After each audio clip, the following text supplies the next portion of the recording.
Yes, we have been involved a long time with the development of inland waterway transport as a part of the intermodal chain in China. You see that especially China has been going through a very fast and very strong development. They really are making use of the possibilities inland waterway transport is bringing to them. So you see it's an essential part of their entire transport system nowadays.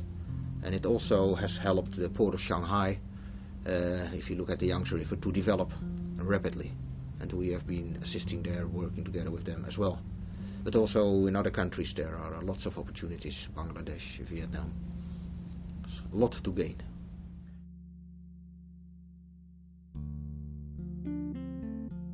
One important lesson to be learned is that inland waterway transport should be treated as part of the whole transport chain, not as a standalone mode.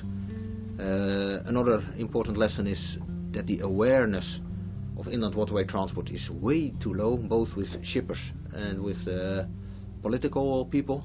It's important to stress you need all modes of transport to deal with the growth in the economy and the growth in transport. Once you develop industries or industrial areas or special economic zones, if there is water, please try to make a direct water connection. Otherwise you have a distance between the water and the factory, for example, and it makes inland waterway transport immediately less attractive.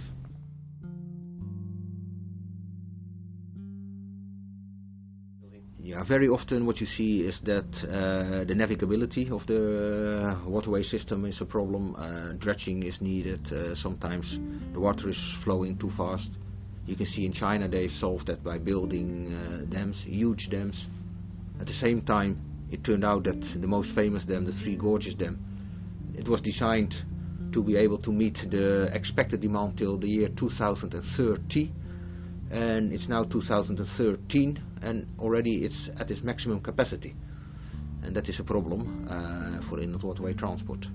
But the navigability has increased a lot, but also the awareness of shippers has to increase. The potential cargo is there, the need is there, but you have to think about it. Investments up front are usually quite high, but if you compare it with the investments which are needed for other modes of transport, then it's a different story. Then you should look whether it's useful or not.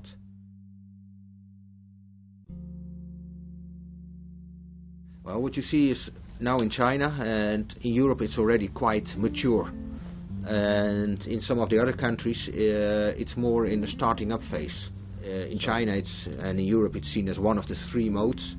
In a lot of the other countries there are only two modes, road and rail, and inland waterway transport is not seen as a strengthening mode, which it is.